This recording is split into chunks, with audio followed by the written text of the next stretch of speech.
اپنے رب کا ناشکرہ ہے وَإِنَّهُ عَلَىٰ ذَلِكَ لَشَهِيدٌ، اور اس پہ وہ خود گواہ ہے۔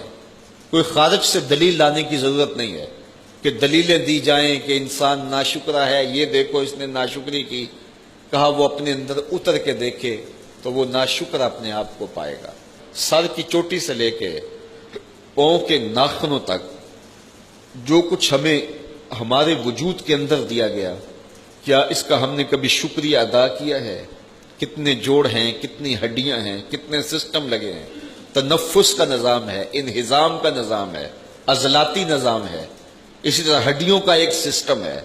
انسان کا جو ہے وہ جگر کا معاملہ ہے، دماغی سسٹم لگایا ہوا ہے، بولنے والی زبان دی گئی ہے، سننے والے کان دیے گئے ہیں، دیکھتی آنکھیں دی گئی ہیں، اور چلنے کے لیے ٹانگیں دی گئی ہیں، اور پکڑنے کے لیے ہاتھ دیے گئے ہیں، اور اللہ تعالیٰ نے اس کو ایک نظام دیا ہے۔ ایک لقمہ اٹھانے کے لیے اس کے لیے جو اہتمام کیا گیا ہے، سب سے پہلے ہاتھ سے چھوتا ہے، اگر زیادہ گرم ہے تو وہیں چھوڑ دے، پھر اس کے بعد وہ اس کو منہ کے قریب لاتا ہے، دوسرا سینسر لگائے ناک، اگر بدبودار ہے تو وہیں چھوڑ دے۔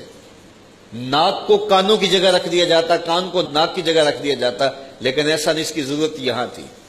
اور پھر اس کے بعد جو ہے وہ زبان پہ اگر کڑوا ہے تو وہیں تھوک دے،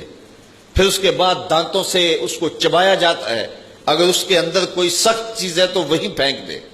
پھر اس کے بعد حلق سے اتارا جاتا ہے۔ ایک لقمہ تیرے حلق تک پہنچتے ہوئے کتنے مراحل طے کرتا ہے، اور رب نے تیرے لیے کتنا سسٹم بنایا ہے۔ تیری 5 انگلیاں برابر نہیں رکھی، لیکن جب تو لقمہ اٹھاتا ہے تو برابر ہو جاتی ہیں، اور تیرے لیے آسانی پیدا کر دی۔ اگر ساری برابر ہوتی پہلے ہی تو لقمہ نہ اٹھا پاتا۔ پھر اندر دانتوں نے پیسا چکی کی طرح، اور پھر اندر تیرے معدے میں چلا گیا، اور پھر معدے میں جہاں جسم کو جو ضرورت تھی اس نے اس کو وہاں پہنچایا، جو فاضل تھا، زائد تھا، اس کو فضلے کی صورت کے اندر باہر پھینک دیا گیا۔ تو یہ تیرا ایک سسٹم رب نے بنایا ہے۔ انسان کبھی اس پہ غور کیا، تدبر کیا؟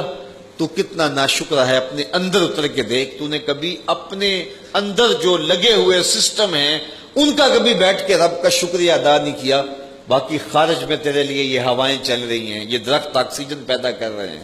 یہ پانی کا سسٹم ہے، یہ بادل امٹ کے آتے ہیں، برستے ہیں، زمین سے سبزہ اگتا ہے، ان کے اندر رنگ بھرتے ہیں، پھل لگتا ہے، مٹھاس آتی ہے، ذائقے آتے ہیں، اور اس کے اندر جو ہے وہ طرح طرح کے طبی خواص پیدا ہوتے ہیں، پھر تیری ضروریات وہاں پہنچتی ہیں۔ تیرے لیے اس نے جو ہے وہ آکسیجن رکھی ہے، تیرے لیے ہواؤں کے بندوبست کیے ہیں، تیرے لیے سائبان رکھا ہے، چھت رکھا ہے، ماں باپ کی شفقتوں بھری گود رکھی ہے، تیری آنکھوں کی ٹھنڈک اولاد اور بیویوں کو بنایا ہے، تیرے لیے جو ہے وہ مال دولت سواریاں، طرح طرح کے پھل، انواع و اقسام کے کھانے، طرح طرح کے مشروبات، معقولات اور لحمیات، کیا کچھ تیرے لیے بنایا۔ انسان ذرا غور کر، تدبر کر، زمین کو بچھونا بنایا، یہ پھوٹتے جھرنے، یہ بہتی ندیاں، یہ کوسار، یہ مرغزار، یہ لالازار، یہ جوئے بار، یہ شہد کے چھتے میں تیرے لیے رس بھرتی ہوئی مکھیاں